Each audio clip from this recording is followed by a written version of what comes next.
김진의 돌직구쇼에 오신 여러분 반갑습니다. 김진입니다. 오늘 날씨가 정말로 완연한 가을 날씨 같이 기분이 참 좋습니다. 저도 기분 좋은 마음으로 돌직구쇼 오픈 스튜디오 앞에 나와 있습니다. 이재명 민주당 대표가 제3자 뇌물공여 혐의로 검찰에 송치됐습니다. 그러자 이재명 대표 측은 정적을 제거하기 위한 수사다라고 반발을 했습니다. 그런데 국민의힘에서는 정적 제거가 아니라 도적 제거용이다 라고 맞받아쳤습니다. 우리말 참 묘합니다. 한 글자 차이인데 정적과 도적 뉘앙스가 참 다릅니다. 잠시 후에 이 이야기 나눠보겠습니다. 저는 비가 오나 눈이 오나 매일 아침 이곳에서 여러분을 기다리겠습니다. 김재의 돌직구쇼 지금 라이브로 시작합니다. 잠깐만요.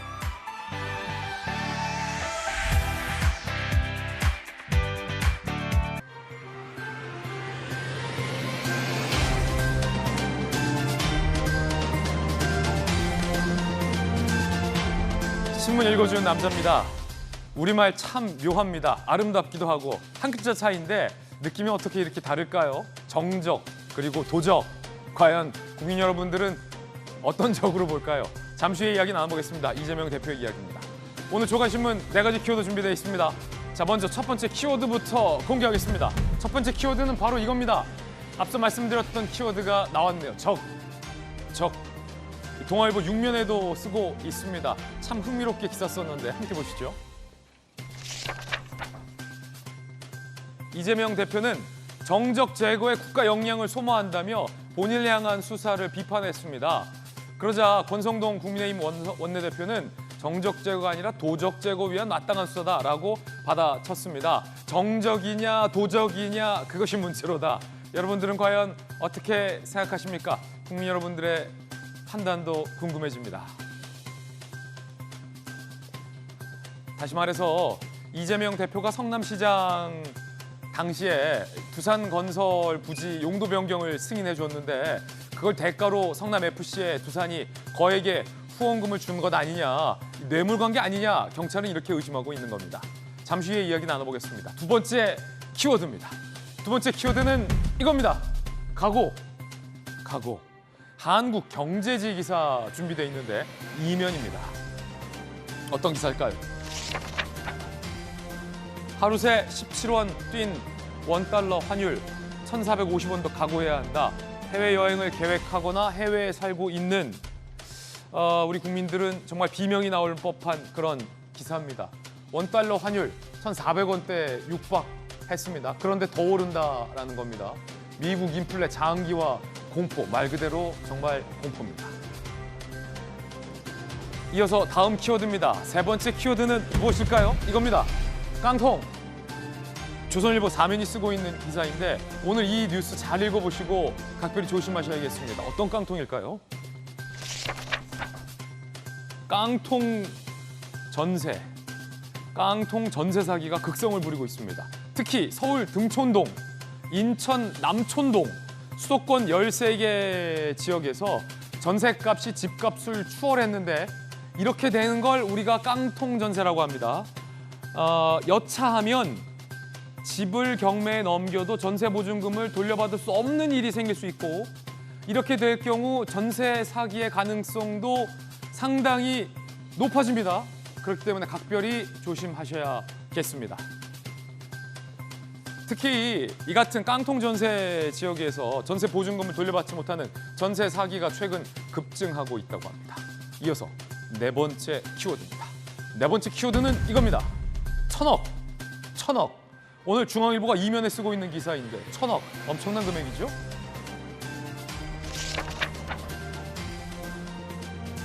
내 관심사를 몰래 수집했네. 구글, 페북의 천억 과징금. 개인정보법 위반, 역대 최대 부과입니다.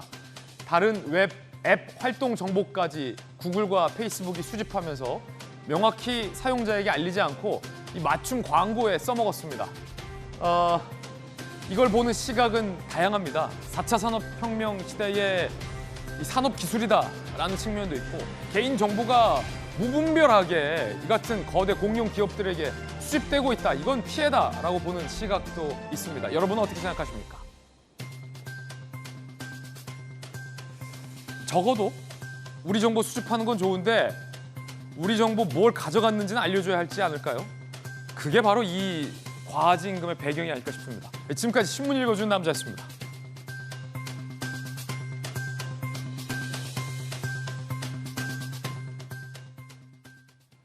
오늘 아침 함께하신 분들 소개해드리겠습니다. 언론인 출신의 대학 교수 한신대 김수경 교수님, 그리고 윤석열 대통령 당선의 1등 공신 국민의힘의 이양수 의원 나오셨습니다. 민주당의 대선 후보 출신입니다. 박용진 의원, 그리고 강력계 형사 출신의 변호사 박성배 변호사님 나오셨습니다. 어서 오세요.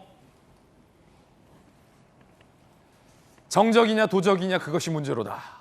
민주당에서는 정적 제거용 수사다라고 반발을 했고 국민의힘에서는 도적 제거 수사다라고 맞받아 쳤습니다. 여러분의 판단은 정적 제거라고 보십니까? 도적 제거라고 보십니까? 그 이야기 지금 시작합니다.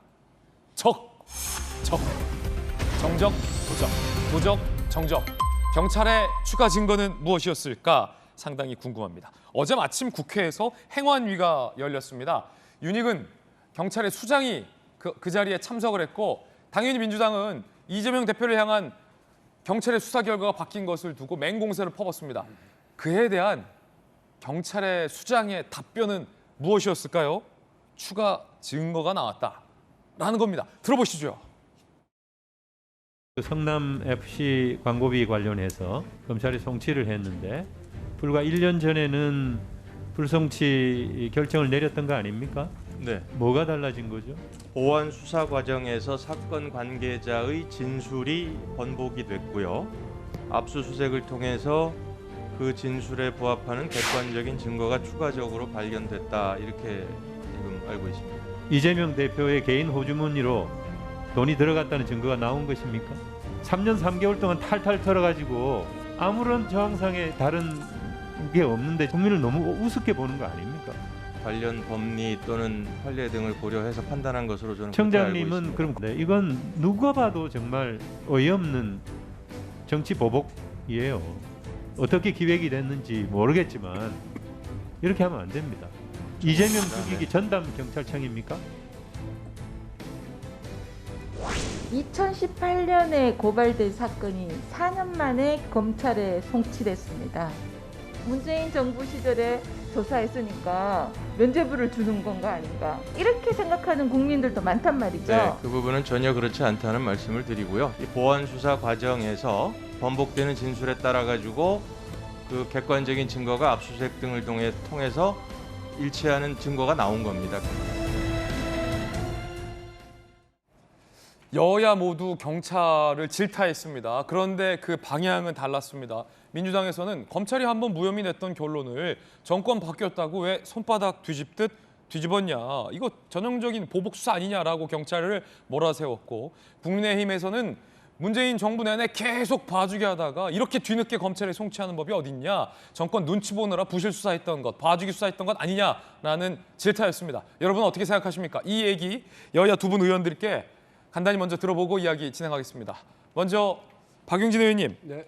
어제도 이 이슈 나왔었는데 그 정권 바뀌니까 검찰에 송치한 거 아니냐, 민주당의 질문에 대해서 경찰청장은 아니다, 새 증거가 나왔다, 저번 수사에서는 압수수색도 안 이루어졌다, 소환 조사도 없었다, 새 증거와 진술이 나왔다, 이렇게 답변했어요. 어떻게 들으셨어요? 그 이리 가면 호랑이 저리 가면 늑대, 이런 상황으로 지금 경찰이 몰려 있는 건 아니겠어요? 이리 가면 호랑이 저리 가면 늑대. 예, 그러니까 앞서 지금 이해식 의원 질의에 이제 답을 하면서 경찰 쪽에서 뭐 새로운 증거가 나왔다 그러는데요. 그 증거가 정권 바뀌니까 갑자기 만들어진 증거는 아닐 거 아니에요? 근데 그 전에는 뭐 그런 증거를 왜 못 찾았는지. 그 전에는 왜 못 찾았냐. 예. 그리고 이리 가면 이제 부실 수사 논란을 벌일 수밖에 없게 되었고요. 또 국민들이 볼 때도 좀 황당한 거죠. 이게 뭐 갑자기 드러난 사건도 아니고 꽤 오래전부터 논란이었고 상당 기간 수사가 이루어졌을 것으로 미뤄 짐작되는데, 그런 수사 끝에 불송치 결정을 내려놓고 아이고야 정권 바뀌니까 갑자기 새로운 증거 유레카 발견됐다 이러면서 지금 하는 거 아니에요? 유레카. 예.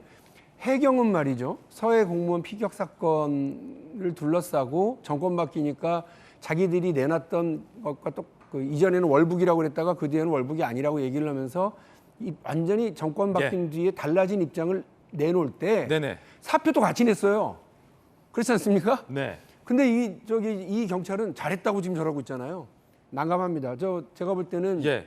국민들에게 이리 가도 욕 먹고 저리 가도 욕 먹어야 되는 상황인데 경찰로서는 저런 태도가 적절한지 모르겠어요. 야당으로서는 당연히 이렇게 되면 없었던 못 찾았던 증거가 갑자기 유력하다라고 얘기하는 건 정권 바뀐 것밖에 없다. 이런 생각이 드니까 보복 수사 아니냐, 정치 보복을 위한 예. 기획 수사 아니냐 이렇게 지적을 하지 않을 수 없는 거죠. 그렇습니다.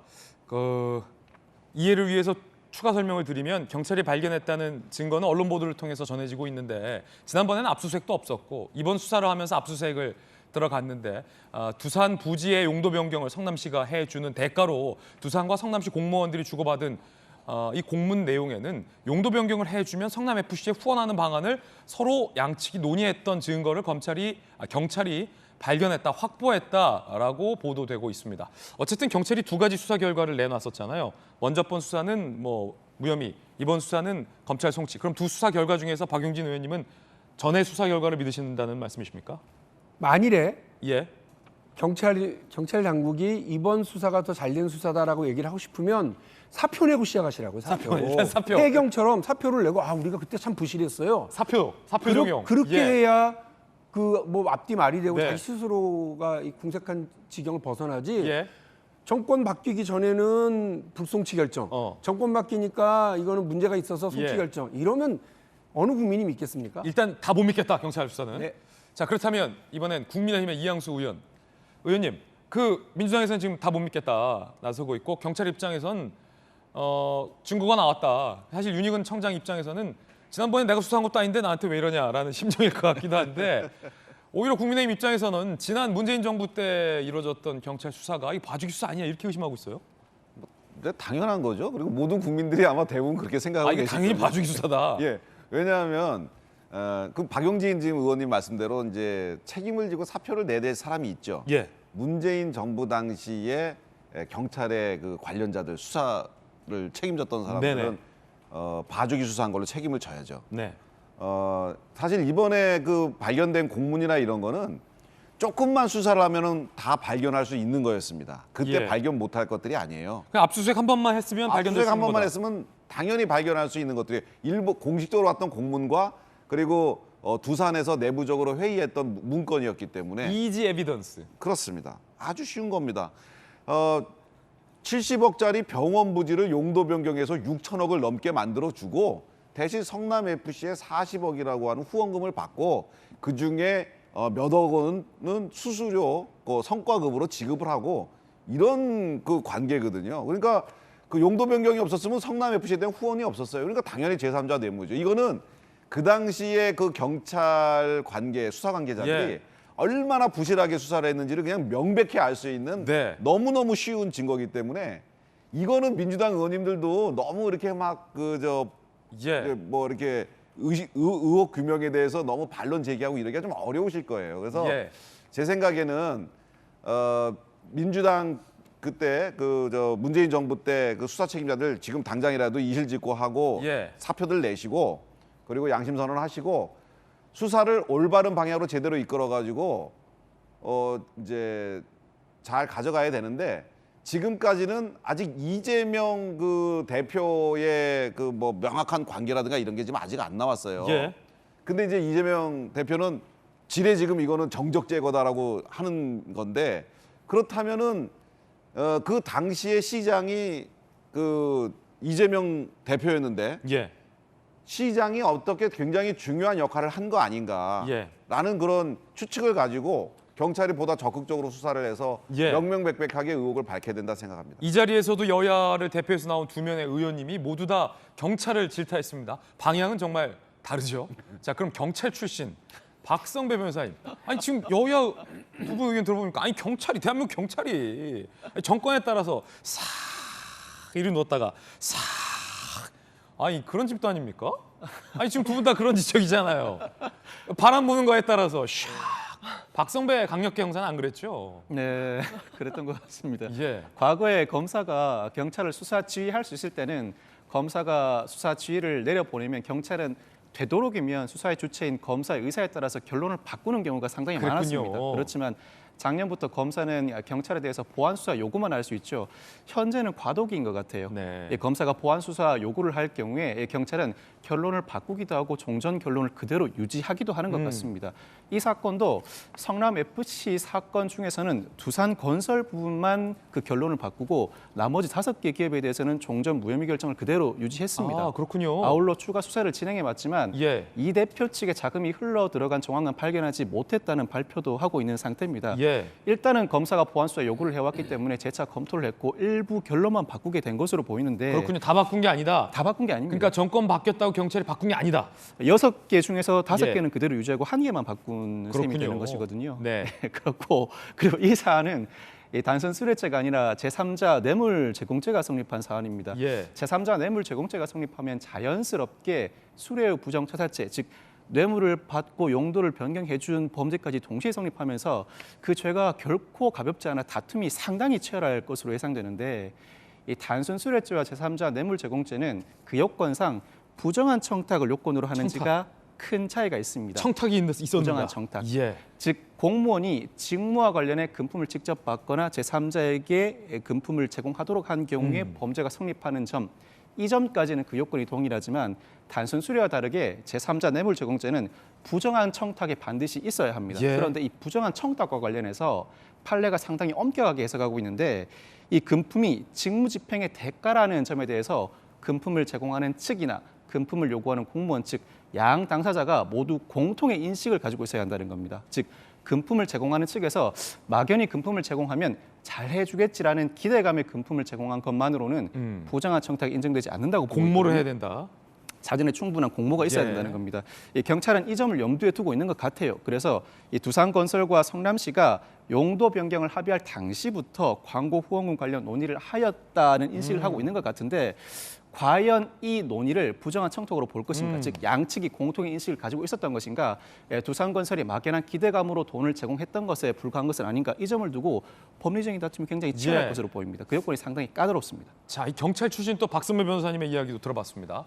그러면 이재명 대표는 본인을 향한 이 수사 결과에 대해서 뭐라고 반응을 했을까요? 굉장히 격앙된 반응인데 정적 제거에 국가 역량을 소모하지 말라라고 반박했습니다. 들어보시죠. 모든 정치는 국민을 향해야 하고 정부도 정쟁 또는 야당 탄압, 또 정적 제거 이런 데 너무 그 국가 역량을 소모하지는 마시고 민생 개선, 또 한반도 평화 정착, 또 대한민국의 경제 산업 발전 여기에 좀 더 주력해 주시기를 다시 한번 당부드립니다. 성남 FC 경찰 수사 결과에 대해서 한 말씀 좀 부탁드리겠습니다. 합니다. 네. 수사 결과가 뒤집혔는데 이제는 어떻게 보실까요? 경찰에 물어보시죠. 왜 뒤집었나? 정리해서 제3자 다시 한번, 뇌물공여 혐의 적용됐는데 대표님 혹시 어떻게 보십니까? 제3자 뇌물 공여라는 주장에 대해서는 어떻게 인정하십니까?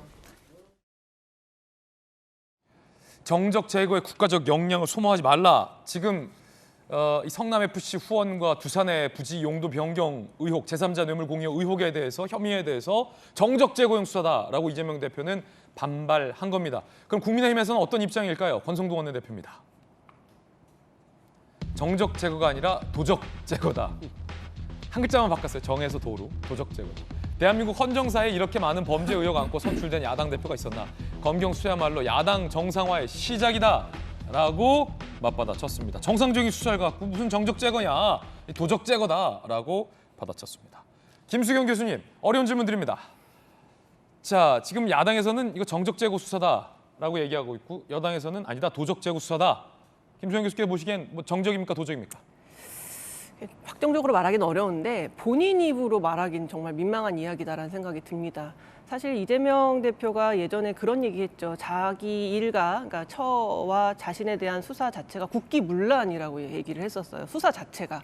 그러니까 본인 입으로 사실 말할 수 있는 이야기가 아니죠. 그리고 이번에도 그런 얘기는 좀 옆에서 측근히 뭐 측근이 이렇게 할 얘기를 수는 해줘야죠, 보통. 있지만 자기의 비리 혐의 때문에 지금 조사가 들어간 상황인데 거기에 대해서 이거 자체가 국기문란이다. 이번에는 또 이게 정적 제거를 위한 수순이다라고 이야기하는 게 굉장히 좀 민망한 일이고 사실 이재명 대표가 이렇게 되리라는 것들을 이미 예전부터 다 예견돼 있지 않았습니까? 소위 말하는 그 사법 리스크라는 게 이제 이런 거잖아요. 이게 새롭게 박용진 의원께서 그 지난 당대표 경선 때 언급하셨던 그렇죠. 민주당 내에서부터 이재명 대표가 되면 이제 이런 일들이 벌어지게 될 것이다. 그렇기 때문에 지금 국가 역량이 소모되고 있다고 이야기를 이재명 대표는 하고 있는데 맞습니다. 국가 역량이 본인 때문에 지금 소모가 되고 있어요. 그래서 이 국가 역량이 소모되지 않게 하려면 성실하게 조사와 수사에 임해서 뭐 아닌 건 아니라고 해명을 하고 이렇게 해야 되는데 소환해도 뭐 잘 나오지도 않고 서면으로도 굉장히 짧게 답변하고 물론 다른 사안이긴 했습니다만 이런 식으로 하니까 당연히 국가 역량이 소모가 되죠. 그렇기 때문에 본인에게 지금 제기되고 있는 사법 리스크가 한두 개가 아닙니다. 앞으로도 정말 첩첩산중이에요. 이런 부분에 대해서 그냥 이렇게 말로 정적 제거다, 정치적 탄압하지 말라 이런 식으로 넘어갈 수는 없을 겁니다. 민주당 측면에서. 그리고 예. 민주당이 계속해서 지금 얘기하는 게 정권이 바뀌었을 뿐이다. 그렇다는 것은 곧 이것이 어떤 정치적인 탄압이라는 것 증거다라고 얘기를 하는데 똑같은 논리를 적용하면 그럼 문재인 정부 때 수사를 제대로 안 했나 보네라는 주장도 얼마든지 가능한 것이거든요. 예. 그렇기 때문에 그런 어떤 레토릭으로 정치적 탄압이다라는 식으로 이렇게 넘어가는 게 그렇게 쉽지는 않을 것이다. 성실하게 조사에 임하고 수사에 임하시는 게 더 국민들의 역량을 낭비하지 않는 길이다. 그런 말씀 드리고 싶습니다. 예, 본인의 입으로 하기 민망한 표현이다라고 이재명 대표의 발언에 대해서 김수현 교수님 개인 의견 주셨습니다. 자, 그래서였을까요? 옆에 있는 분이 한마디 했습니다. 성남FC 관련해서 제3자 뇌물죄로 이재명 당시 시장을 엮었는데요. 이재명 당시 시장 혹시 넌지시 건네는 이렇게 돈 받으신 적 있으십니까?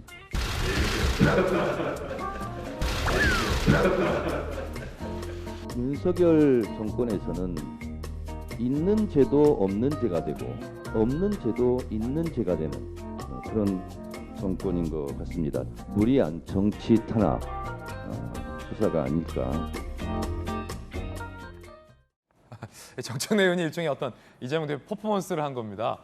넌지시 건넨 돈 이재명 시장 받은 적 있습니까? 그러니까 이 대표가 왜 이러세요라고 이제 그런 적 없다라는 어떤 완곡한 뜻 같은데 제가 한 가지 궁금한 게 있어요, 박용진 의원님. 네. 정청래 의원이나 친 이재명계 민주당 의원들은 이 수사는 정말로 터무니없는 수사고 야당 탄압이고 뭐 정적 제거 수사다, 정치 보복이다라고 주장을 하고 있는데 사실 이게 민주당과 관련된 일이 아니라 이재명 시장의 개인적인 사법 의혹이잖아요. 그런데 이거를 수사도 안 해보셨고 아직 재판도 안 가보셨는데 다른 뭐 정청래 의원이나 다른 분들은 어떻게 이게 무죄다라고 확신하십니까? 그건 그분들에게 물어보셔야 될 것 같고 그러니까 무죄라고 얘기하시는 것 관련해서는 저는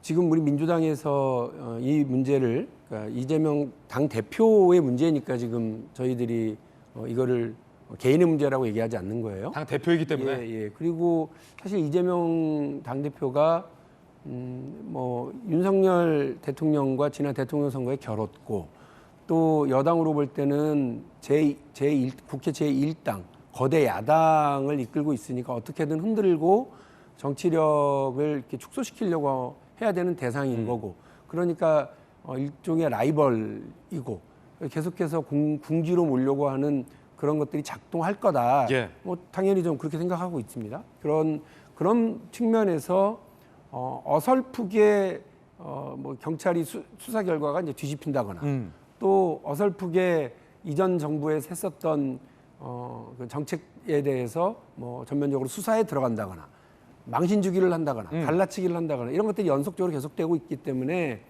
야당으로서는 이게 민주당 전체에 대한 공격으로 인식하는 건 너무 당연한 거죠. 그러나 뭐 그러면 만약에 이재명 대표가 아니었다면 박용진 의원이 저 자리에 있었다면 이재명 의원이잖아요.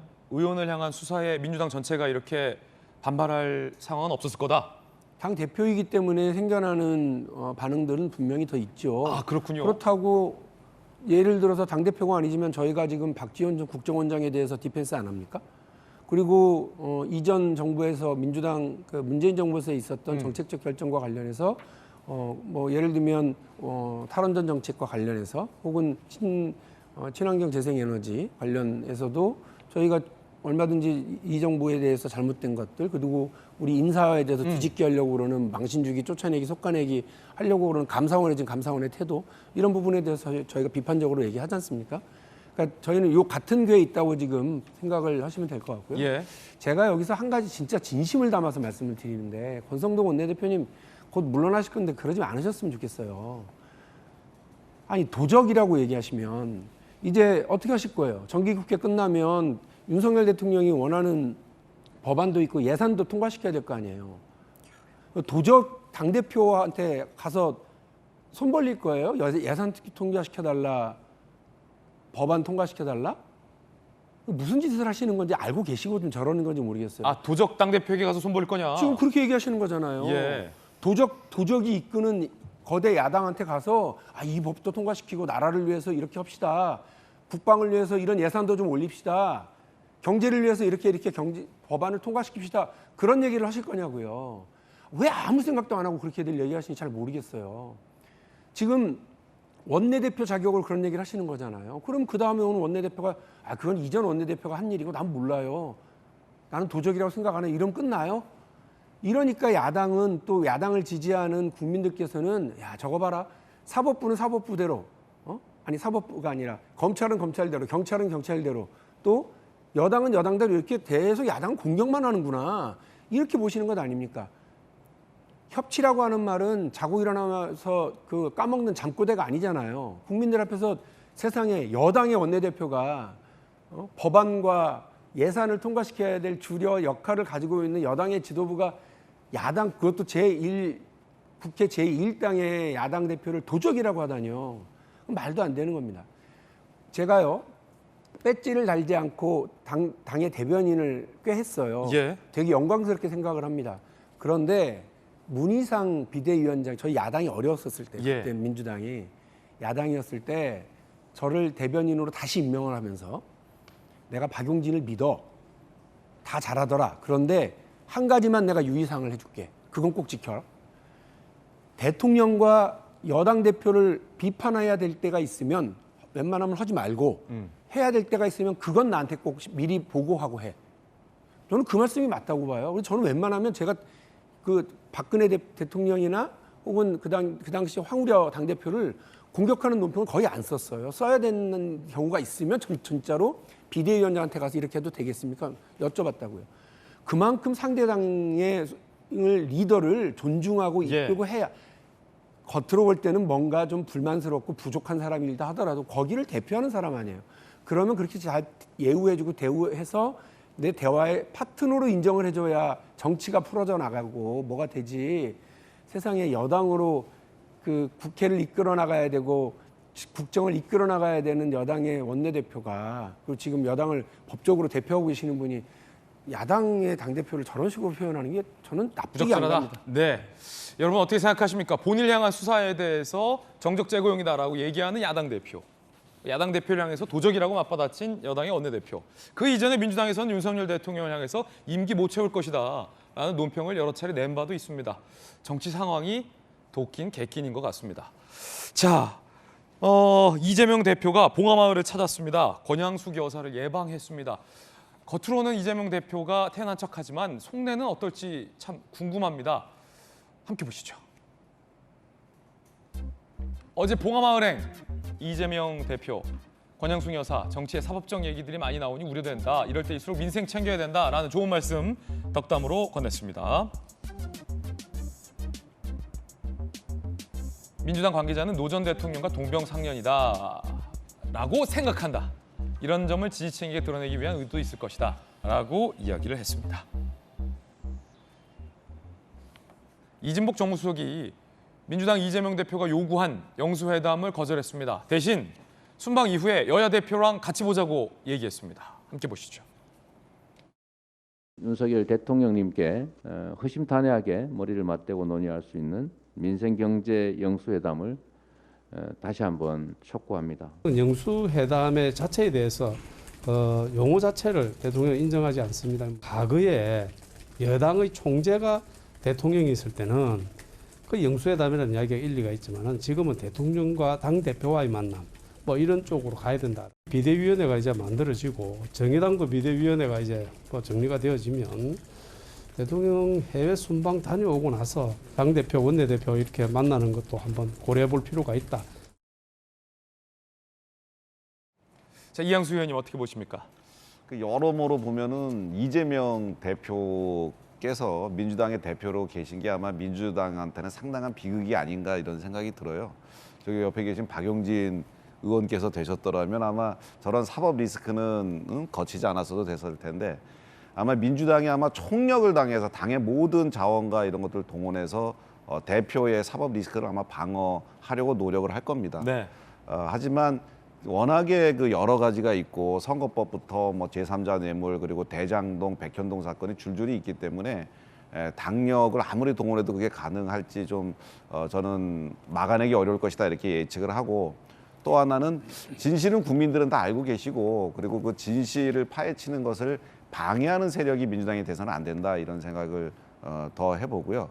그리고 뭐 권성동 그 우리 원내대표의 이제 발언 같은 것들에 대해서도 이제 문제 제기가 있는데 사실 그 문재인 정부 5년 동안에 그런 금도가 깨지고 경계선이 허물어진 게 맞습니다. 사실 우리가 이제는 다시 한번 문재인 정부 이전으로 돌아가서 여야 간의 관계를 한번 서로 협치하고 서로 신뢰하는 관계로 그리고 최소한의 예의를 지키는 관계로 돌아갔으면 하는 그런 바람이 있고요. 그리고 대표가 아무리 공궁에 처해서 민주당이 총력전을 벌이더라도 그 숫자를 의원님들의 그 숫자를 무기로 해서 어떤 국정의 발목을 잡는 것 이런 거는 좀 피해 주시는 것이 국민적 역풍을 맞지 않는 길이다. 이런 조언도 좀 해드리고 싶습니다. 예, 여야의 어떤 협치 전통을 다시 되살리자라는 두 분의 의견이었습니다. 첫 번째 이야기였습니다. 두 번째 이야기는 민주당이 이에 대한 맞불 카드 성격으로 꺼내든 카드입니다. 급기야 민주당 내부에서 고민정 의원은 김건희 여사가 왜 해외 순방을 가느냐, 해외 순방 반대를 들고 나왔습니다. 그런데 야당에서 영부인의 해외 순방을 반대했던 건 매우 이례적인 일입니다. 그 이야기 지금 시작합니다. 그래서 제목은 고민정의 태클, 조정훈의 시대전환이라고 이름을 붙여봤습니다. 고민정 의원이 띄운 영부인의 해외 순방 논란, 조정훈 의원이 띄운 김건희 특검법 반대 논란 시작합니다. 정청래 최고위원도 고민정 최고위원도 모두 김건희 여사를 비판했습니다. 들어보시죠. 국민들은 물가에 애놓은 것처럼 혹시 사고치지 않을까, 김건희 여사는 혹시 또 구설수에 오르지 않을까 많은 걱정을 갖고 있습니다. 꽤나 많은 예산이 소모가 되잖아요. 김건희 여사님도 같이 가시던데 네. 왜 또 꼭 같이 가야 되나 하는 생각도 좀 듭니다. 그 안에서 혹시나 또 뭔가 사건 사고가 생기진 않을까 하는 걱정도 되고요. 물가에 내놓은 것처럼 사고치지 않을까, 고민정 최고위원도 해외 순방 예산도 많이 드는데 영부인이 사고치지 않을까 걱정된다라고 두 분 다 주장을 했습니다. 그러자 국민의힘의 김병민 비대위원은 영부인 얘기 시작해볼까? 라며 문재인 전 대통령 때 김정숙 여사의 해외 순방은 어땠느냐라고 되받아쳤습니다. 그때 문제 없었냐라는 겁니다. 유엔 총회 기조연설을 비롯해서 실제 해외 순방에서 할 수 있는 또 배우자가 같이 동반해서 해야 되는 역할들이 있을 겁니다. 정쟁의 요소로서 대통령 배우자를 조금 과하게 끌어들이는 모습들을 보여지게 된다면 네, 과거에 있었던 김정숙 여사의 해외 순방마다 논란이 됐던 부분들, 그 당시 민주당이 어떤 방식의 대응들이 있었는지를 또 국민들은 잘 알고 있지 않겠습니까? 물가에 내놓은 애처럼, 그리고 사고칠까 걱정된다라는 고민정 정청래 의원의 김건희 여사를 향한 비판에 대해서 김병민 비대위원은 김정숙 여사 해외 순방 때마다 논란이 있던 것 잊으셨냐라고 비판했습니다. 거기에 더해서 조수진 의원은 타지마할 순방을 다시 꺼내들었습니다.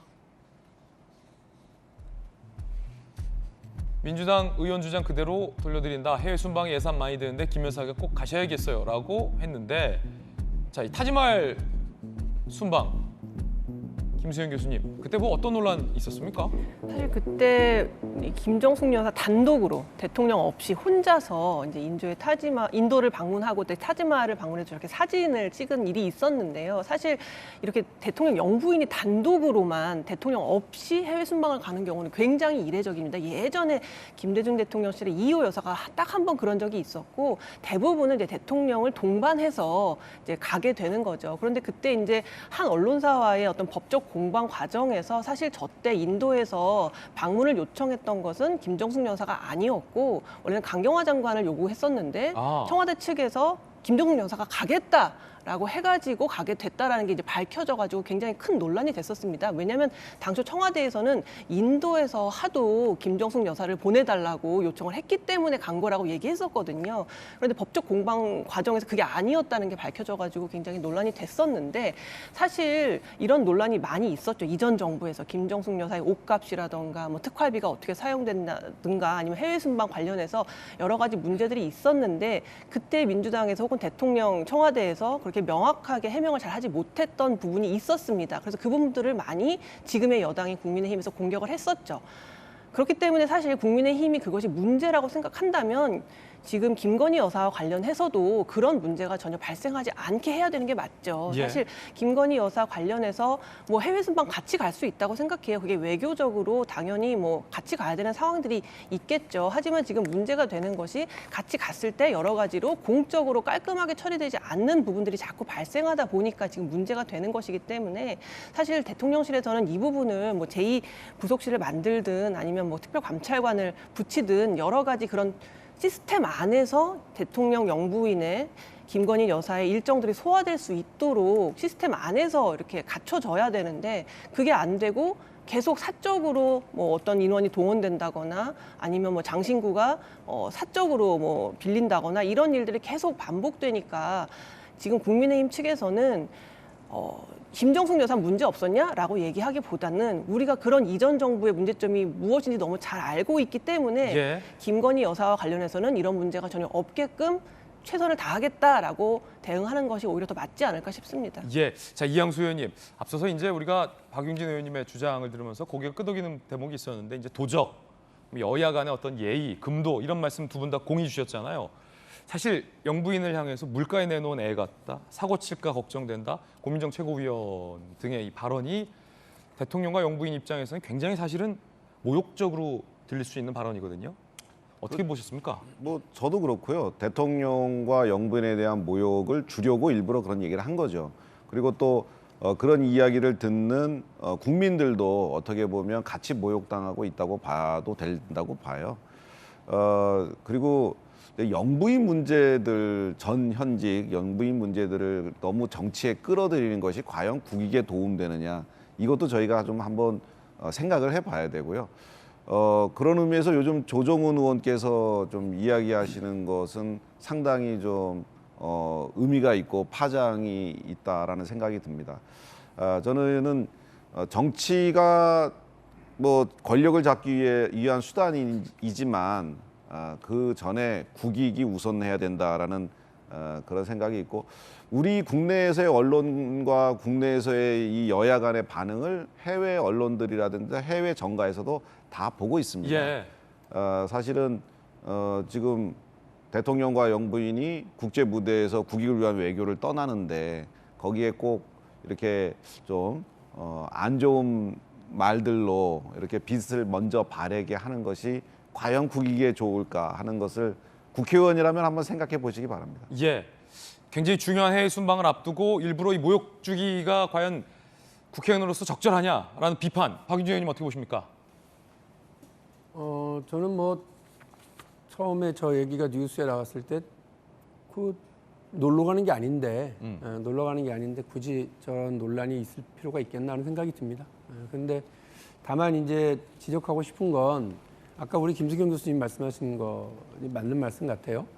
그 야당 시절에 국민의힘이 그래요. 김정숙 여사의 여러 뭐 그 논란을 이제 가지고 비판을 했지 않습니까? 그러면 이제 여당이 되었으면 또 집권을 했으면 역시 청와대에서도 그런 지금 용산에서도 그런 일이 벌어지지 않도록 주의할 수 있도록 해야 돼요. 집권 세력 내에서. 그래서 야당이 오히려 걱정하고 조언했던 게 있지 않습니까? 제2부속실 둬라.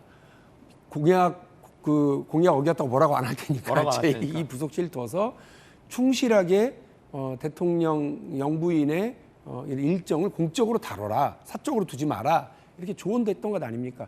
괜히 그 잘 아는 교수 데리고 다니면서 사적으로 하고 논란 일으키지 말고 명확한 임무를 가진 공직을 수행할 수 있도록 해라. 두 번째, 특별감찰관. 그래, 우리가 여당 때 임명 못했는데 그 임명에서 대통령 주변에서 행여나 벌어질 수 있는 친인척들 혹은 대통령 가족에 의한 비리라든지 여러 논란을 미연에 방지해라. 이렇게 조언하는 것 아니겠습니까? 그러니까 이런 조언들은 좀 받아들이시고 숙고하셨으면 좋겠다는 말씀 드리고요. 그런 부분들이 받아들여지지 않은 채로 이른바 그 대통령 영부인 리스크가 계속해서 존재하는 것이 생기면 그거는 대통령에게 부담이죠. 여당에게 부담이죠. 국민적으로도 부담입니다. 국가에도 부담이기 때문에 이런 문제에 대해서 야당이 저거 별거 가지고 다 공격한다 이렇게만 생각하실 것이 아니라 야당에서 제도적으로 조언을 드리고 있는 제2부속실의 설치 그리고 특별감찰관 제도의 도입, 임명 이런 부분들에 대해서 적극적으로 좀 해주셨으면 좋겠고요. 야당의 우리 민주당의 이런 왜 해외에 가시냐 이 얘기를 그냥 너무 비아냥이 아니라 우려와 걱정으로 좀 받아주시면 고맙겠습니다. 자, 그런가 하면 현직 검사가 김건희 여사의 사진을 올려서 조롱을 해서 논란이 일고 있습니다.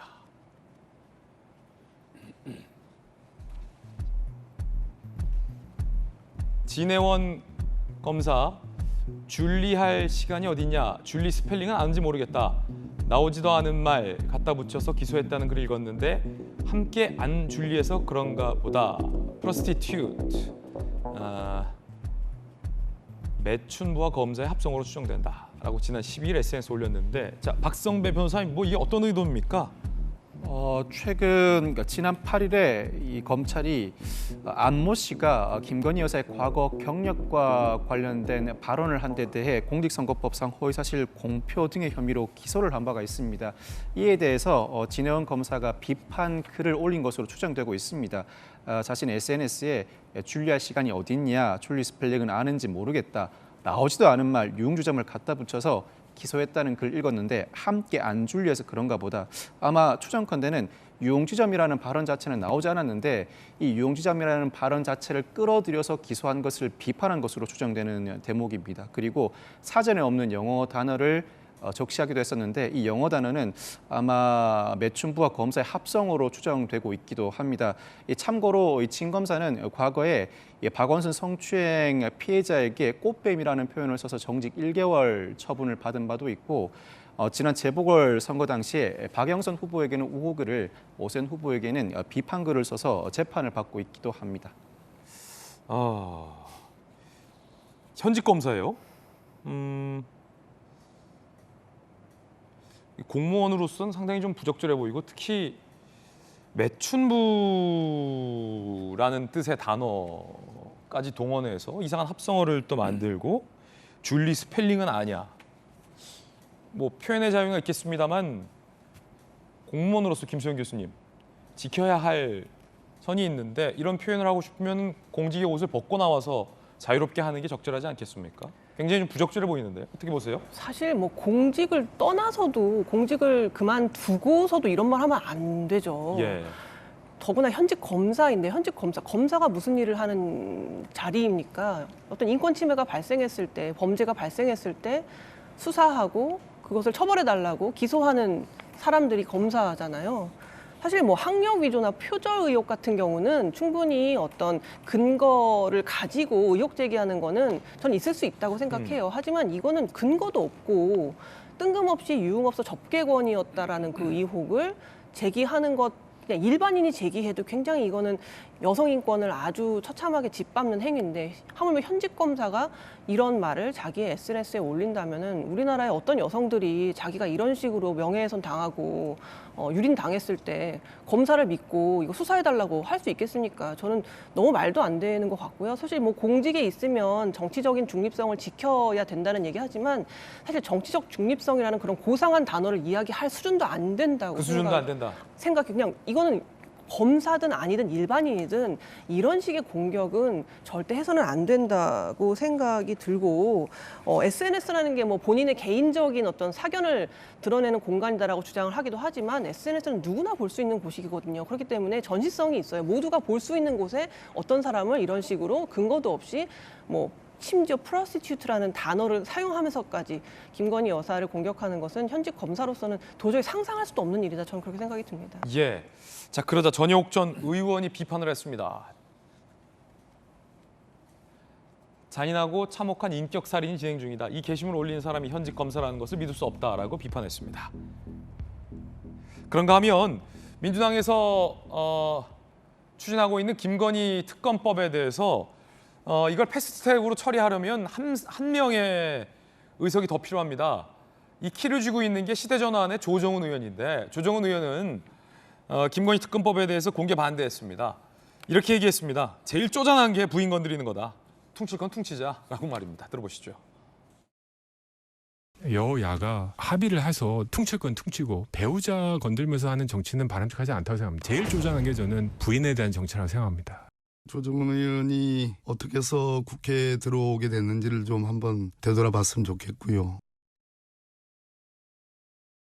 자, 그러자 민주당의 박범계 의원은 조정훈 의원이 어떻게 국회에 들어왔나 되돌아봐라 라고 얘기했는데 민주당이 조정훈 의원을 공개 압박하고 있습니다.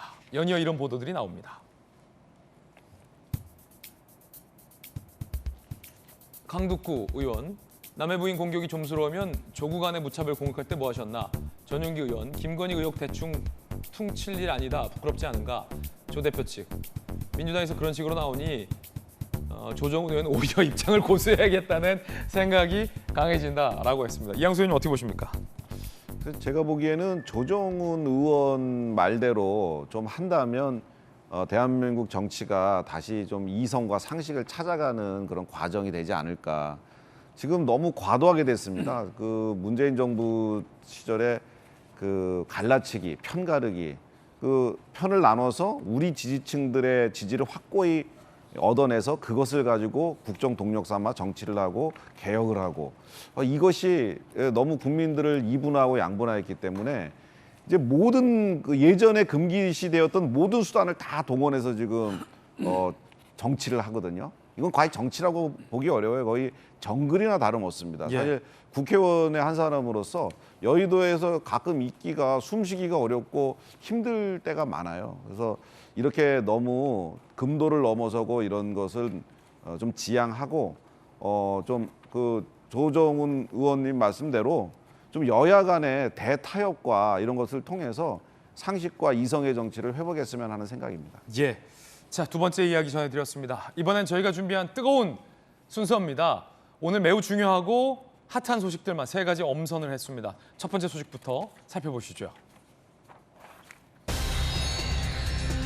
태양광, 문재인 정부 때 실시됐던 태양광 사업의 아주 부분적인 것만 들여다봤는데 비리 투성이었다라는 의혹 보도들이 어제 많은 조간신문들에서 보도되고 있습니다.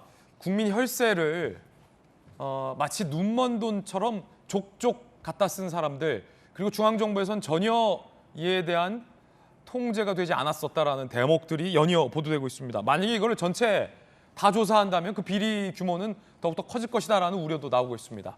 그러자 윤석열 대통령이 이 태양광 비리에 대해서 언급을 했습니다. 함께 보시죠. 국무조정실에서 문정부 때 전력산업기반기금 12조 원 중 2조 1천억 원에 대한 표본검사 결과를 발표했는데 지자체 226곳 중 12곳만 대상으로 한 샘플 조사입니다. 아주 일부분만 봤는데 2,267건, 2,616억 원이 위법, 부당 사례가 적발됐습니다. 이 중 80%가 태양광 비리였습니다. 사전 보고받은 윤 대통령, 국민 세금 멋대로 쓰는 자들 엄단해야 한다. 국가재정사업 자금을 마치 자기 돈처럼 쓰고 특히 보조금을 유용하는 자들은 엄하게 처벌해야 한다. 다른 재정사업도 철저히 확인하라라고 대통령이 지시를 했다라는 겁니다. 오늘 조금 전 출근길에 기자들의 질문에 윤 대통령이 이렇게 태양광 사업에 대해서 언급했습니다. 들어보시죠. 지난 정부 그 태양광 사업 과정에서 세금이 좀 이렇게 비정상적으로 사용됐다는 발표가 있었습니다. 그래서 이번 사안에서 어떤 조치까지 필요하다고 염두에 두고 계신지 궁금해요. 태양광 사업 외에도 국가 재정이 투입된 사업들에 대한 조사 필요성도 느끼고 계신지 궁금해요. 국민들의 이 혈세가 어려운 분들을 위한 복지 또 그분들을 지원하는 데 쓰여야 될 돈들이 이런 이권 카르텔의 비리에 사용되었다는 것이 참 개탄스럽습니다. 저도 언론을 통해서 봤고 법에 위반되는 부분들은 정상적인 사법 시스템을 통해서 처리가 될 것으로 생각하고 있습니다. 이 문재인 정부 때 실시됐던 태양광 사업이 이권 카르텔의 비리에 사용돼서 개탄스럽다라는 표현이 굉장히 흥미롭습니다. 이권 카르텔, 그러니까 본인들의 사적인 이권과 이익을 중심으로 똘똘 뭉친 특정 집단이 있다는 겁니다. 카르텔이라는 표현이 거기에 쓰이죠. 이 이권 카르텔의 비리에 국민 혈세가 사용됐고 그 태양광 사업이 먹잇감이었다, 개탄스럽다, 사법 시스템을 통해 처리하겠다라고 밝혔는데, 박성일 변호사님, 이 대통령의 조금 전 발언 이거 어떤 의미로 보십니까? 이권 카르텔은 특정 집단 출신들이 관련 기관 임직원으로 취업해서 국민의 혈세를 그 목적에 부합하지 않은 용도로 대다수 사용하였다. 이 사태는 그대로 넘어갈 수 없고 관련 수사와 부과금 징수 등이 확실하게 이루어져야 한다는 취지로 보입니다. 아마 수사가 개시될 것으로 보입니다. 일단 국무조정실 등이 관련 사례를 수집하고 있습니다만 이건 수사해야 되죠? 예, 조만간 수사가 개시될 것으로 보입니다. 이 통상은 보조금과 관련된 수사가 개시되면 사기와 보조금 관리법 위반 동시에 수사와 기소가 이루어집니다만 사기는 그 요건이 상당히 엄격하지만 보조금 관리법 위반은 의외로 그 요건이 상당히 완화되어 있습니다. 이 보조금 관리법에 따르면 거짓 신청이나 부정한 방법으로 보조금을 교부받거나 보조금을 다른 용도에 사용할 경우에 범죄가 성립하게 되는데, 이 수사를 진행하다 보면 다른 용도에 사용한 정황이 발견되었을 때 기소가 이루어집니다. 언뜻 보기에는 그 수사가 쉬워 보이지만 부정한 방법으로 보조금을 취득했는지 다른 용도에 사용하였는지 판단하기가 애매한 경우가 상당히 많습니다. 그렇지만 아직까지는 보조금 관리법과 관련해서는 재판 실무가 그 요건을 상당히 완화해서 해석하고 있습니다. 이에 따라서 피의자 내지는 피고인들도 상당히 반발하고 저항할 가능성이 높아 보입니다.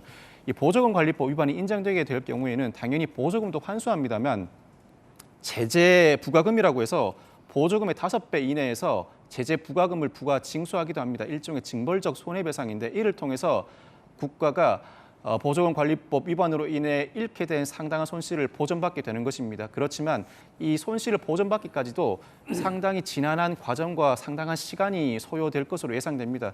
의지만 있다면 충분히 해낼 수 있는 사건이지만 그만큼 반발과 저항도 상당히 클 것으로 예상되는 사건입니다. 이권 카르텔의 비리, 개탄스럽다라는 대통령의 표현이 상당히 강하기도 하고 흥미롭기도 합니다.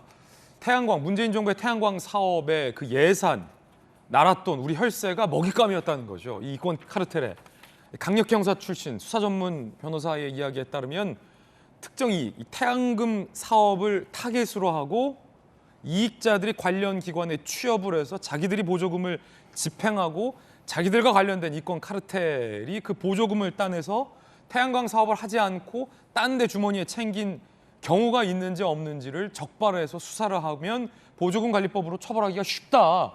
그리고 이 수사는 해야 된다라는 굉장히 또 흥미로운 논평까지 오늘 나왔습니다. 그렇다면 그 이권 카르텔이 누군지, 어떤 사람들인지, 혹은 정치권에 연루된 사람은 없는지 이런 것들 수사를 통해서 밝혀내야 할 것 같습니다. 과연 여야의 반응은 어떤지도 상당히 좀 궁금합니다. 현재는 뚜렷이 민주당에서는 마땅한 반응은 안 나오고 있는 것 같고 여당의 권성동 원내대표가 반응을 냈습니다. 비리 복마전이다, 뭐 이런 표현도 했습니다. 들어보시죠.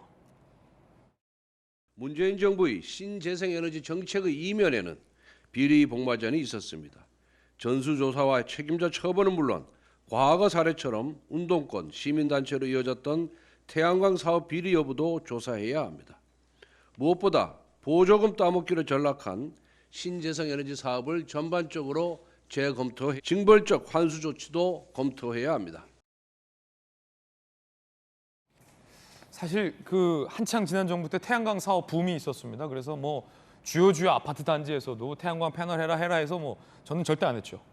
왜냐면 제가 이제 산업부 취재 기자였을 때 우리나라 이제 태양광 패널을 생산하는 국내 업체들을 제가 직접 현장에 가서 취재한 적이 있는데 이 대한민국에서 만들어진 태양광 메이드 인 코리아 패널이 굉장히 성능이 우수합니다. 세계에서도 인정받았는데 저가 중국산 패널이 물밀듯이 들어오면서 오히려 정부가 태양광 사업을 진행하겠다고 했는데 우리나라 태양광 우수한 업체들이 이 단가 때문에 품질은 고려하지 않고 단가 때문에 오히려 밀리는 현장을 제가 목격했기 때문에 이 저가 외국 태양광 패널은 전 단호히 거부한 적도 있었는데 어쨌든 여기에 이권 카리텔이 개입돼 있다? 상당히 좀 궁금해집니다. 황당한 세금 빼먹기 사례들도 계속 보도되고 있습니다. 함께 보시죠. 투자금 없이 대출로 설치하고 이 대출도 국가가 해준 겁니다. 한전에 전기 팔아서 대출 상환했다. 봉익임선달식 영업. 전자세금 계산사인 종이계산서로 대출 70억을 땡기기도 했다. 어허, 저렇게 쉽게 대출이 나와요? 가짜로 버섯잡에 곤충사육 시설 지은 뒤 가짜요 가짜. 지붕에 태양광 설치 대충 하고 농지 불법 전용하고 예산 보조금 따먹고. 지자체들이 지원금 타낸 후 마을회관 짓는데 태양광이랑 마을회관이랑 뭔 상관이에요. 아무 상관없는 데 쓰고 있어요. 별별 꼼수입니다. 한도수 총리는 태양광 사업에 나랏돈이 밑빠진 독에 물붓기처럼 새고 있었다. 그럼 의문, 김소영 교수님. 정부는 뭐 하고 있었던 겁니까 그때? 그러니까 문제인 거죠. 사실 어떤 정부가 새로운 산업을 추진하게 되면은 그 산업 생태계가 들썩거리게 됩니다. 어쨌든 국가의 돈이 많은 지원금들이 이제 투입이 되고 투자가 이루어지기 때문에 그 돈을 어떻게 좀 나눠 먹을까 하는 하이에나들이 분명히 생길 수밖에 없거든요. 특히나 이제 문재인 정부의 신재생 에너지 정책이 저는 그 근본 자체가 틀렸다고 생각하진 않아요. 어쨌든 지금 탄소 배출을 줄여야 되는 상황 속에서 새로운 에너지원을 개발하는 것이 꼭 나쁘다고 생각하진 않습니다. 하지만 정부가 원전을 없애고 신재생 에너지로 그 모자란 부분들을 채우기로 굉장히 큰 결정이잖아요. 아주 큰 결정인데 이러한 결정을 하고 막대한 자금이 들어가기로 한다면 그 주변에서 이 돈이 혹시라도 전용되거나 잘못 사용되거나 비리가 발생하지 않는지를 굉장히 철저히 봤어야죠. 그래야 문재인 정부의 이 신재생 에너지 정책이 성공했다라고 국민들한테 얘기할 수 있었을 거 아니겠습니까? 그런데 제대로 이 감시도 되지 않고 저렇게 좀 전에 보신 것처럼 말도 안 되게 봉이 김선달식으로 돈이 함부로 유용되는 그런 일들이 발생했기 때문에 이 책임은 저는 문재인 정부에게 있다고 저는 얘기 드릴 수 있을 것 같습니다. 박용진 의원님 어떻게 보십니까? 이런 그 사업을 추진할 때요, 그러니까 대통령이 표현하신 대로 비리 카르텔들이 있었다고 그러면 그건 반드시 걷어내고 잡아내기를 바랍니다. 네. 왜냐하면 정직하게 사업하고요, 자기 돈으로 성실하게 투자해서 이 사업을 국가적 지책 사업을 추진하는 사람들이 뭐야 이거 나만 이렇게 그 정상적으로 하고 있고 다른 사람들은 다 뭔가 특혜를 받고 비리를 저질러서 이득을 더 취하네 이렇게 되면 오히려 정직한 사람들이 손해를 보는 사회는 저는 안 된다고 생각합니다. 이 신재생 에너지와 관련된 사업뿐만이 아니고요, 모든 사업에서 다 마찬가지입니다. 그래서 제가 재벌개혁 얘기하고 공정거래위원회가 시장에서 불공정거래를 잡아내려고 하고 대기업들에 의한 중소기업에 대한 어떤 불공정거래나 이런 것들을 바로잡으려고 다들 노력하는 것 아니겠습니까? 예. 그런 의미입니다. 그래서 저는 대통령이 여기에 단호한 의지 갖는 거 당연하다고 생각을 합니다. 그러나 행여 아까 이제 또 권성동 원내대표네. 예. 또 권성동 원내대표 얘기한 것처럼 이전 정부에서 이렇게 했으니 완전 재검토해서 이거 못하게 해야지. 이러면 완전 그 초등학생 수준의 대응으로 이제 끝나요. 전락해버려요. 이전 정부가 이렇게 했었는데 여기 이거 잘못된 내가 확인했거든. 그러니까 이거 못하게 해야 되겠어. 다 없애버리겠어. 이렇게 하시면 안 돼요. 왜냐하면 여러분 지금 국제적으로 R200 그래서 재생에너지 100% 정책이 거의 무역장벽 수준으로 나왔어요. 그러니까 어떤 제품을 생산해낼 때 그 제품을 생산해내는 모든 들어가는 에너지가 화력발전, 탄소 배출을 화력발전이 아니라 신재생 에너지, 그러니까 친환경 에너지로 태양광이라든지 풍력이라든지 이런 걸로 만들어진 전기를 사용해야만 그걸 납품을 받아준다고 하는 것이 구글이라든지 애플이라든지 하는 미국의 주요 기업들의 정책이에요. 삼성전자도 거기 따라가려고 그러고 SK도 거기 따라가려고 그러고 LG도 거기 따라가려고 그래서 엄청나게 초스피드로 지금 추진하고 있는 겁니다. 그러니까 이 알리백 정책의 기반 상황을 만들어 놓지 못하면 대한민국 기업들은 국제 그 경쟁에서 완전히 도태돼요. 이거를 알고 있는 정부로서는 당연히 이렇게 하고 속도를 내고 이제 밀고 가야 됩니다. 그러나 그 과정에서 조금씩 문제가 생겼다면 예. 그 문제를 걷어내야지 정책을 걷어내서는 안 된다는 거예요. 네. 이건 아마 윤석열 정부의 관료들도 잘 알 테니까 예. 권성동 원내대표처럼 하시면 안 된다.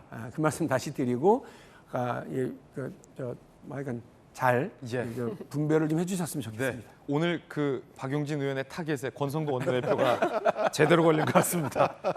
방금 말씀하신 부분 중에서 상당히 동감되는 부분은 이 전 세계적으로 탄소 배출을 줄여야 한다는 전 세계의 어떤 공통점, 긴급한 위기의식 같은 것은 매우 중요한 가치 중에 하나입니다. 그렇기 때문에 신재생 에너지 사업은 신중하고 철저하게 진행돼야 하는데 과연 지난 정부의 태양광 사업은 그러했는가라는 의문이 화두에 올랐습니다. 오늘 이런 보도가 나왔는데 함께 보시죠.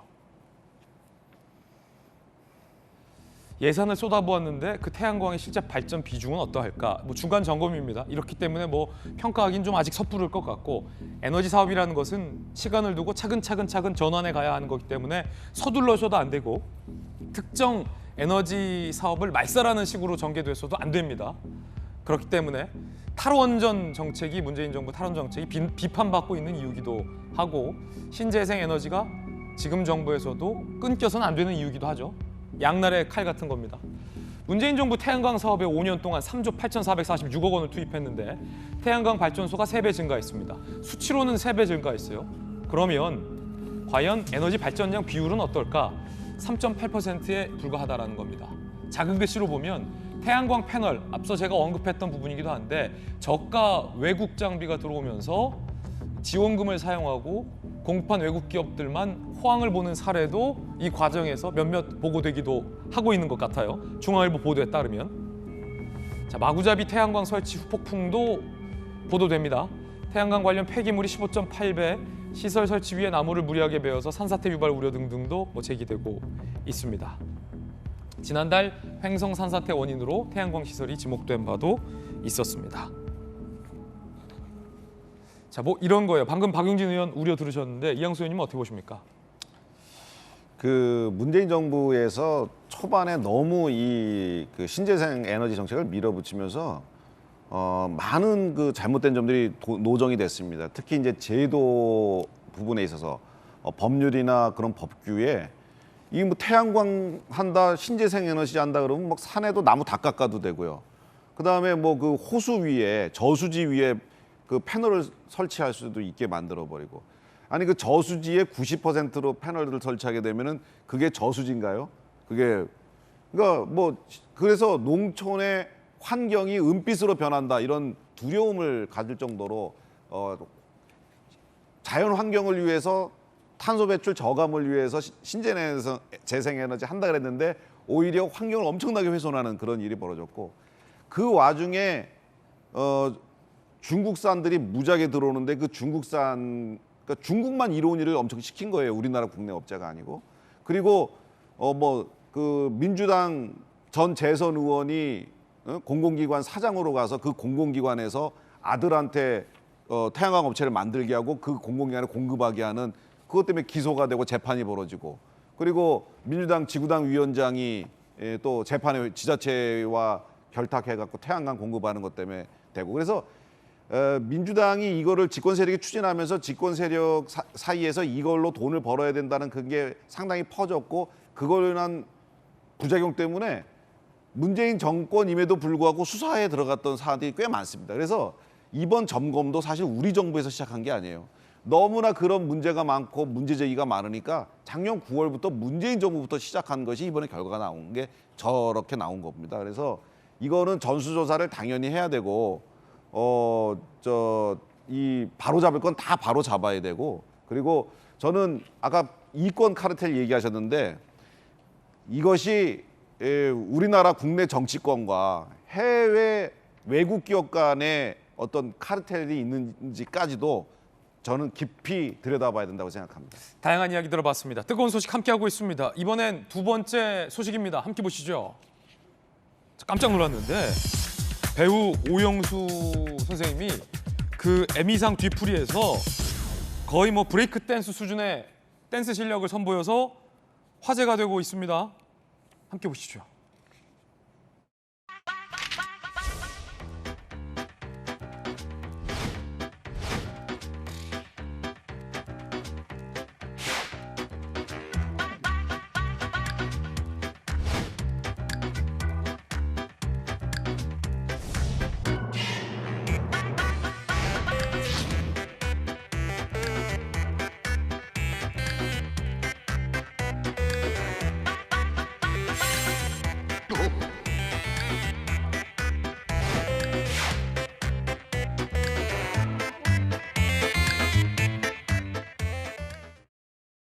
아니 지금 눈을 의심할 정도인데 김수현 교수님 지금 그 깐부 선생님 춤춘 거 맞아요? 네. 막 관절 걱정되는데 모든 관절을 다 꺾으셔서 관절 괜찮습니까? 더 재밌는 거는 이 춤이 이제 화제가 되니까 오영수 배우께서 뭐라고 하셨냐면은 춤이라고 할 것도 없었다. 그냥 좀 흔들었을 뿐인데 뭐 이렇게 난리냐. 좀 흔들었는데 저 정도면 그러니까요. 본격적으로 맘 먹고 흔들면 난리 나겠어요. 제대로 춤을 추시면 진짜 어떨지 약간 궁금해지기도 하는데요. 사실 이제 오영수 배우 지금 78세로 굉장히 이제 나이가 좀 있으신 편이죠. 그런데 이번에 이 오징어 게임으로 비록 에미상에서의 그 수상은 불발됐지만 어쨌든 아주 큰 화제를 모았고 어떻게 보면은 인생의 좀 말년에 아주 큰 선물을 받은 것처럼 이렇게 좀 본인이 유명해지기도 하고 어떤 명예를 얻고 있는 상황인데요. 사실 굉장히 저는 위로가 된다고 지금 생각해요. 주변에 이제 그 외국 배우들이 난리가 났어요. 어떻게 보면은 지금 이정재 배우보다도 더 주인공으로 예. 지금 보입니다. 지금 연세에도 불구하고 아주 신나게 지금 몸을 흔들고 계신데요. 그러니까 사실은 어떻게 보면 좀 어색할 수도 있잖아요. 자기가 제일 나이도 많고 예. 그런데도 불구하고 저 분위기에 자기도 이제 어떻게 뒤지지 않게끔 예. 괜히 분위기가 썰렁해지지 않게끔 오히려 더 이렇게 분위기를 돋구는 분위기를 지금 오히려 주도하시는데요, 오영수 선생님이? 전날의 주인공은 거의 오영수 배우가 아니었나 싶을 정도로 아주 네. 분위기를 돋구고 계신데 사실 이제 오영수 배우는 아주 오랫동안 연기 생활을 했었고 또 굉장히 항상 그 연기자를 계속하기 위해서 매일 아침에 평행봉 50개를 할 정도로 항상 그 체력 관리를 해오셨다고 해요. 아, 지금 이제 그런 얘기까지 나옵니까? 이 댄스 하나로 아침에 평행봉 하시는 얘기까지 나왔어요. 취재가 됐어요. 항상 이제 허약해지지 않도록 나이가 들었다고 해서 힘이 예. 빠지지 않도록 연기를 어쩐지. 계속할 수 있도록 항상 체력 관리를 하셨다고 해요. 이 평행봉에서 나온 거군요, 근육이. 그렇다 보니까 이제 아무래도 본인의 길을 이렇게 꾸준히 관리를 하면서 열심히 묵묵히 걸어가면 이렇게 하늘에서 좋은 이렇게 상을 주는 그런 게 아닌가. 굉장히 노력하는 이 시대에 노력하는 많은 우리 젊은이들 또 사람들에게 위로가 되는 감동을 주는 그런 장면이 아닌가 싶습니다. 자, 배우 오영수 씨, 깐부 할아버지 기자 간담회 발언 들어보시죠. 이 에미상 이 환경과 이런 걸 보면서 그 살아 숨쉬는 그 엄청난 에너지를 느꼈습니다. 나약성이라고 할까, 민족의. 근데 지금은 이제 그렇지가 않은 것 같아요. 다른 민족들한테의 교감성도 달라지고 위상이 많이 높아졌다. 자, 이렇게 좋게 점잖게 말씀하시고 뒷풀이에서는 저런 엄청난 댄스를 보여준 겁니다. 그러자 이 오징어 게임 SNS가 쓱 숟가락을 얹었습니다. SNS에 오영수 선생님의 댄스 영상을 올리면서 이게 우리가 노는 방법이다 라고 SNS라고 했어요. 자, 이게 우리가 노는 방법이다. This is how we get down 이라고 오영수 선생님의 댄스 영상을 또 올리기도 했습니다. 대단합니다. 건강하셔서 좋은 연기 국민들에게 계속해서 보여주시길 바라겠습니다. 뜨거운 소식 함께하고 있습니다. 이번엔 세 번째 소식입니다. 찰스 3세가 즉위했는데 또 짜증을 내셨다고 합니다. 그 짜증 영상도 화제입니다. 보시죠. Is it September 12th? 13th, sir. Oh God, I'm the wrong date there. 13th? Yes, sir. Oh God, I hate this. No, look, it's go and have the bath. 이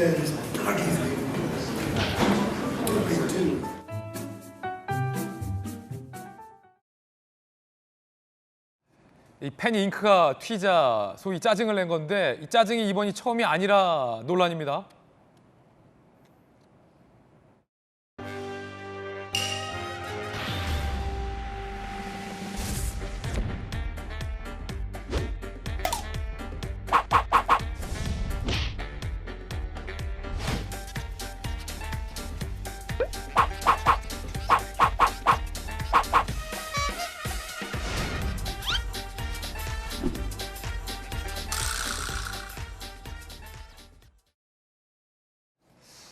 몇 차례 잉크랑 펜 때문에 계속해서 거듭 짜증을 부린 건데 저쯤 되면 잉크랑 펜을 좀 치워줘야 되는 거 아닌가 싶습니다. 그냥 쓰시기 편하게 볼펜이나 사인펜 드리면 되는 거 아닌가 싶은데 누가 자꾸 잉크랑 펜, 그게 왕실의 전통인가 보죠. 어쨌든 짜증낸 영상이 논란이자 화제인데 찰스 3세 즉위 이후 왕세자실에 칼바람이 불고 있다고 합니다.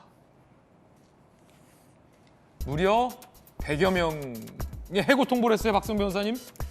이 찰스 3세 왕세자 시절 거처에서 일을 해왔던 비서, 홍보팀, 가사, 도우미 등에게 이 모두 100명 정도 됩니다. 이들에게 최근에 서면 해고 예고가 발송되었다고 합니다. 이분들이 잉크 놨나요? 그렇지는 않고요.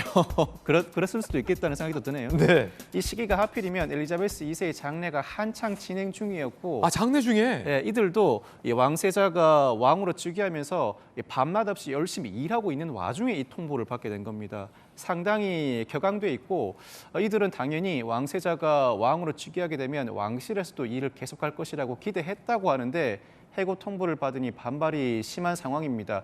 이 영국의 일반 국민들도 너무한 처사가 아니냐는 반응을 보이고 있는 것 같고 논란이 커지자 이 왕실 측에서는 다른 일을 찾아보겠다, 즉 이들을 새롭게 채용할 다른 일을 찾아보겠다는 입장을 내놓기도 했습니다. 아마 왕은 드러나지 않지만 존경과 사랑을 받는 존재인데 찰스 3세는 즉위하자마자 그동안에 비판을 받아온 그 연장선상에서 각종 논란이 불거지고 있는 것 같습니다. 이 영국의 젊은 층들은 왕실이 필요한지 세금을 지원해야 하는지 근본적인 의문을 갖고 있는 상황이라 시간은 걸리겠지만 신뢰를 회복하기 위한 조치가 반드시 선행되어야 할 것 같습니다. 예.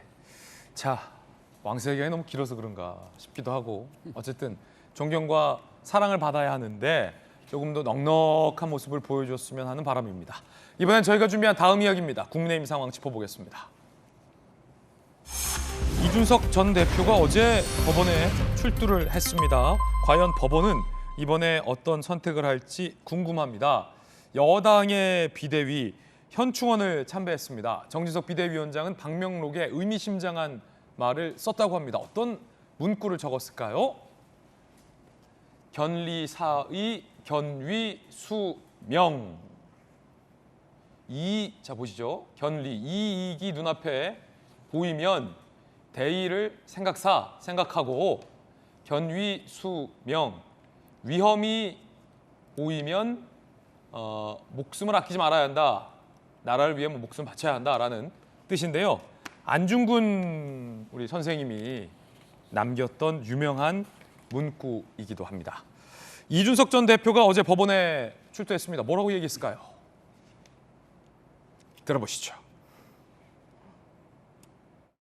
이번에 당원 개정안이라고 하는 것이 결국에는 소급된 상황에 대해 가지고 이야기하는 것이고 처분적인 어떤 당원 개정이기 때문에 법원에서 이것은 큰 고민 없이 판단할 수 있을 것이라 생각합니다. 이준석 대표 가처분 신청 신문기일인데 법원이 현명한 판단을 해주실 것으로 저는 기대하고 있습니다. 이준석 전 대표가 노리고 있는 건 당원을 바꾼 거, 국민의힘이. 이게 정당하냐라는 부분입니다. 함께 보시죠. 이준석, 최고위원 4명만 사퇴하면 바로 당대표 쫓아낼 수 있는 규정이다라고 주장했습니다. 전당대회를 안 거쳤고 당대표를 콕 집어 겨냥해서 위헌이고 무효다라고 주장하고 있습니다. 아마 법원에서도 이런 논리를 펼칠 가능성이 큽니다. 당헌을 개정한 것을 두고 효력정지 가처분을 한 거예요. 다양한 효력정지 가처분을 한 건데 지난번에는 주호영 비대위원장이 전 비대위원장이 이 의문의 한 표를 먹었죠. 효력정지 가처분을 먹었어요. 이번엔 당연히 정진석 전 비대위원장에 대해서도 효력정지 가처분을 했고 특히나 이번에 박군 비상 상황의 요건을 당원에 개정했는데 그 박군 개정 당원에도 효력정지를 넣은 겁니다.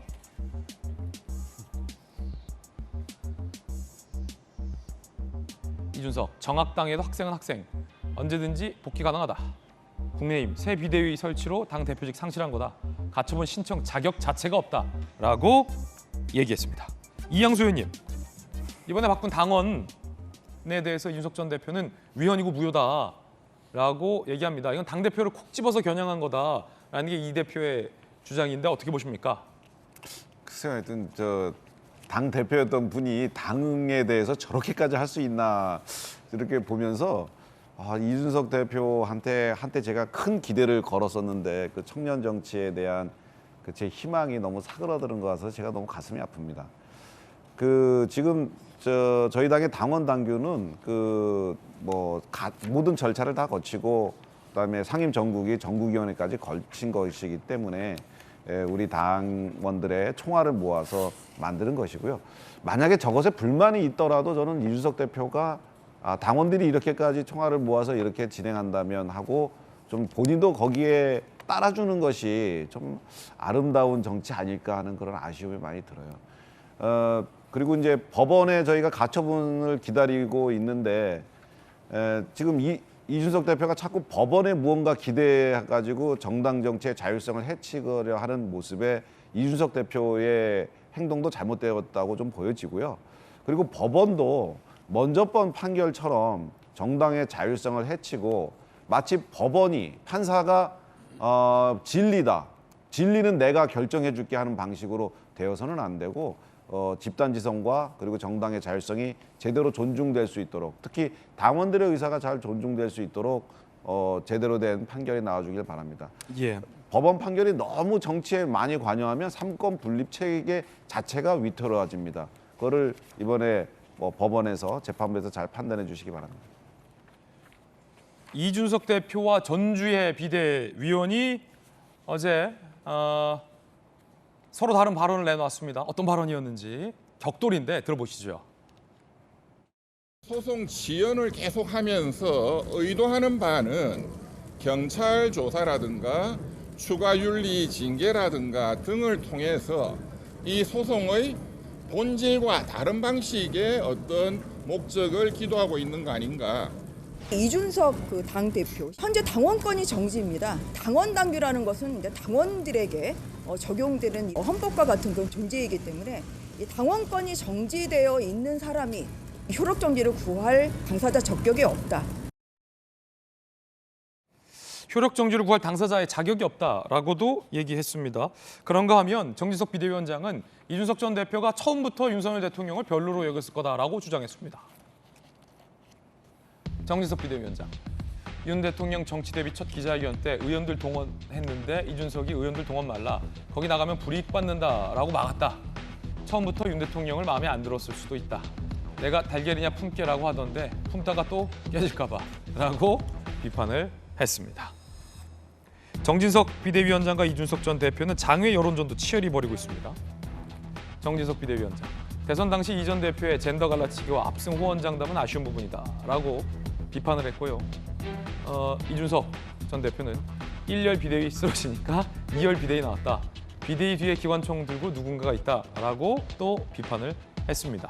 박성배 변호사님, 당원을 두고 지금 이 전 대표가 이제 효력 정지를 먹이려고 하고 있고, 네네. 국민의힘의 이양수 의원을 포함해서 좀 많은 의원들은 정당한 당원 개정까지 이 대표가 저런 건 좀 과도하다라고 자신 있어하는 분위기인데, 네네. 법원이 만약에 정당한 절차를 거친 당원까지 효력정지 가처분을 먹인다면 네. 그 뒤로 구성된 비대위와 지도부도 다 자격정지되는 건가요, 그럼? 그렇게 될 가능성이 높죠. 그래서 상당히 중요한 결정을 앞두고 있습니다. 어떻게 하리라 보십니까, 법원이? 네, 종전의 가처분 인용 결정의 요지는 당대표의 직무정지는 권리가 아닌 사고에 불과하고 최고위원들이 사퇴했다고 하더라도 전국위가 최고위원들을 다시 선임할 수 있으며 국민과 당원의 다수 투표로 당선돼 민주적 정당성이 공고한 당대표와 상의 없이 비상 상황을 쉽사리 선포할 수 없다는 취지입니다. 그러자 국민의힘이 이 선출직 최고위원 4인 이상 사퇴 등을 비상 상황을 요건으로 하고 있는 그 규정 당헌 개정을 이루게 된 것입니다. 이 쟁점은 소급 금지 원칙입니다. 이준석 전 대표 측은 이제 와서 당헌 개정으로 비상 상황 요건을 갖추는 것 자체가 소급 금지 원칙에 위배된다는 입장인 반면에 국민의힘 측은 소급 금지 원칙이 위배되지 않는다는 입장입니다. 사실관계가 종결되었음에도 규정을 개정해 적용하는 것을 진정소급입법이라고 하고 사실관계가 진행 중인 상황에서 규정을 개정해 적용하는 것을 부진정소급입법이라고 합니다. 진정소급입법은 원칙이 금지이고 예외가 허용인 반면에 부진정소급입법은 원칙이 허용이고 예외가 금지입니다. 결국 국민의힘은 현재 상황은 당이 정상적이지 못하므로 부진정소급입법에 허용하므로 원칙적으로 당헌 개정이 허용되어야 한다는 입장입니다. 결국 가치 판단의 문제인 것 같습니다. 민사, 형사와 달리 헌법, 행정 소송은 가치 판단의 요소가 상당히 큰데 이 사건은 물론 민사 가처분입니다만 행정 소송적 성격을 갖추고 있는 사건이라 재판부가 부진정 소급입법으로 볼 것인지 그렇다면 원칙에 따라 허용할 것인지 그 가치 판단에 따라 결론이 달라지지 않을까 싶습니다. 그렇군요. 자, 그렇다면 김수영 교수님, 이준석 대표가 이 가처분 이어달리기를 계속하고 있어요. 가처분 릴레이, 계속해서 가처분 또 가처분을 반복하고 있는데 이번에 당헌 개정을 두고 이준석 대표가 신청한 가처분들이 만약에 다 기각된다면 이준석 전 대표는 앞으로 어떻게 하는 것이 옳겠습니까? 사실 이준석 대표가 뭔가 다시 당으로 돌아올 생각이 있었으면 예를 들어서 내가 그 집으로 다시 돌아오고 싶으면 그 집이 안전하게 잘 지어져 있기로 만들어놨어야 되거든요. 근데 그 집에다 불을 지르는 셈인 거예요.